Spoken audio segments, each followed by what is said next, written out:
McCoy jumps over one man. He's at the 5. And he's in for the touchdown. Kenny McCoy. Join us here as he does every week. Eagles head coach Chip Kelly. Coach, last week versus Washington. Game didn't end up the way we wanted it to.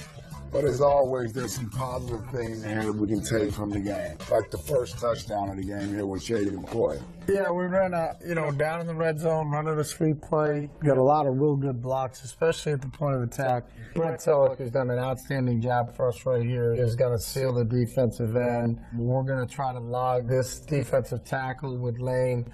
We're going to pull our guard, and he's going to come out and have the force. We're going to get a pull on the backside for the frontside backer. And then we're pulling our backside tight end around. And then LaShawn's kind of in a convoy situation here. We're going to capture the edge for him. And now we've got a guy on the force. Evan is going to continue. We should be continuing in this way. We're bringing our backside tight end around for any cleanup. And then LaShawn's just got to read the block and really the kickoff block here. He does an outstanding job. The DB does not want to take on our guard high, which is understandable. And LaShawn just powers through, and it's a great job. When LaShawn hits things, he's really an unstoppable guy. He kind of sees the timing. Once he pulls the trigger, he can go from 0 to 60 in about 3 seconds, and all of a sudden he turns the corner, he's in the end zone. It's a heck of a job by him. Yeah, nice job here. Zach Ertz blocking on that last play. He had a real big game this week, Coach. 15 catches, career high, franchise record. We felt like going into the game plan, we played a lot more two tight ends, trying to get Zach matched up on some linebackers. We're just running a staple play for us. We're trying to run a flood route into the boundary. These guys peel and run. The safety comes off the hash, and it just leaves Zach one-on-one with the middle linebacker. Mark goes through his progression. He's over here. He doesn't have the deep ball. He sees the peel and the safety coming off the hash. So he gets to his second progression. His second progression is now the tight end on the linebacker. And is it a double situation? It's not because the safety's high. So really, this is a situation we felt with Zach that we can exploit him. We get the ball completed, and now we're back and down inside the 20 in the red zone. Defensively, Michael Kendricks here. Nice job in this game.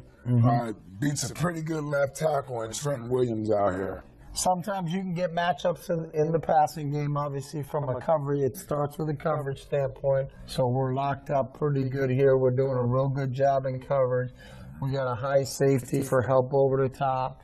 We're going to hug rush the back because we got the back over here. We got another guy who's locked up on the tight end. What ends up happening is we've isolated everybody in a one-on-one situation. You can see it from behind. And one of the things that happens sometimes in this game, obviously if it's a run play, it's not the matchup you ideally want. But in the pass game, you've got a speed linebacker on a big offensive tackle. And what we've done is just try to isolate him. Michael does a good job. The other thing with Michael is he's really relentless, similar to Vinny Curry and some of our other guys in terms of being able to rush the passer. But Michael can convert speed to power. He tries to beat him on the top side. He's a little bit smaller than the tackle, which actually helps because he can get underneath him. So the tackle's kind of pushing down on him, and then Mike does a great job of kind of powering through it. He used a speed move to get to the edge and then comes underneath him, does a great job. But we also have a great push here from BG. We have nowhere for the quarterback to escape to. Everybody's kind of corralling him, and Mike's the first one who comes clean. We want to keep RG3 in the pocket. We keep him in the pocket. And it's a great rush by Mike, but a real good job by everybody else. Seth did a good job. Fletch did a good job. Brandon Graham did a good job. It was a real good team defense on that play. Nice play here by this big fella in the middle, Coach. Fletcher Cox, another good game here. Able to keep pace with RG3 and not let him get out of the pocket. You can't believe how fast he is. For a guy that big. He came off on the twist, and now he's supposed to locate the quarterback where it's a four-man rush. We've got everybody kind of covering the end zone. It's amazing that a guy that big can run that fast. What we always teach defensive players is to pursue flat down the line of scrimmage because you already have the angle. Don't minimize the angle and chase him, and so now you end up in a trail position.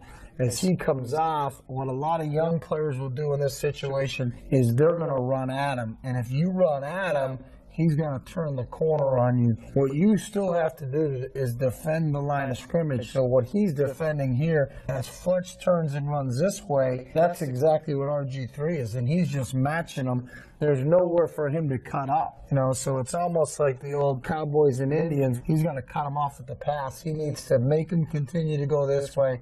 The other thing he knows is that all of our other guys are going to be in pursuit, so he needs to do a good job from his leverage standpoint of leveraging the quarterback on the scramble.